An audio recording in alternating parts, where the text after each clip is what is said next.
Okay, we mentioned about the law of being kosher, which applies not only to what we eat, but how we wash, relationships with other people. One of the questions that anthropologists pose is how things get to be rituals in primitive societies. And one of the ways they suggest is that primitive man observed those things that seem to work. And because they seem to work, because they seem to serve a principle of purpose, they began to surround them with stories and legends and to give them a spiritual meaning. And it may be that perhaps primitive people didn't understand why these things worked, but they knew that there was a power at work here that was beyond themselves. So, for example, they would say when you read the book of Leviticus, you find out, as we mentioned in the PowerPoint, that there is a time of purification after the birth of a child. A woman has 40 days in which she must undergo purification, and then a sacrifice is to be offered at the end of that 40 days. What's the purpose for this?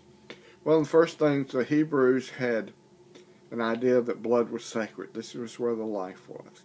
And they wanted to make sure that there was a time when women were cleansed from the flow of blood, so that they gave a time for healing to take place after the birth of the child. This is why also the Old Testament specifically forbids sexual intercourse during the time of a woman's period. She's unclean, she has a flow of blood. But more importantly, for a woman who has had a child, social scientists, anthropologists would say, you have to understand this was a natural way of giving a woman a chance to heal internally these 40 days. And it worked. So, this will not be too dissimilar from a medical doctor today telling a woman that she is to refrain from sexual intercourse for 6 weeks after the birth of the child. She needs time to heal. There's always a chance of something being injured and a bleeding that cannot be stopped, particularly in a primitive culture, that needs to be taken care of.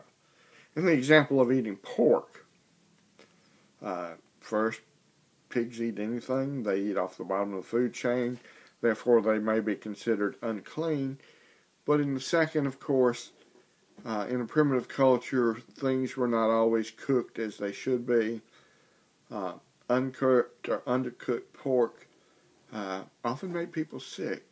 Sometimes it killed them. We now know this is because of a parasite which causes trichinosis. Hebrews probably didn't know that, but they know that people often died from eating improperly cooked pork. So, pork is unclean. There's a medical reason. It works. Some of the other things, though, you just have to guess what medical reasons or what purpose. Circumcision being the most likely. What purpose does circumcision serve?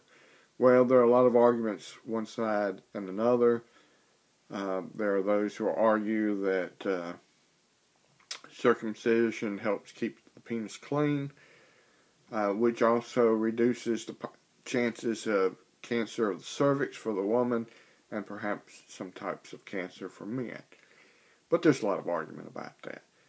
That may be one of the things where it just became a custom for whatever reason, or taking the other side of that, because God said do it.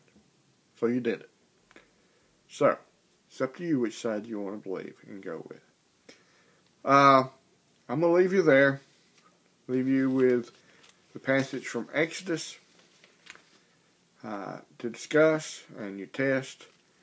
You need to start reviewing for your midterm, which will be coming up very, very shortly. Be sure you check your announcements. And I believe also hopefully remember to list it in your assignment for this week. But anyway, be sure to check that. Check your announcement as to when your midterm will be. If there is some problem, let me know, and we'll see if it is possible to arrange another final exam. Anyway, have fun with this. Bye.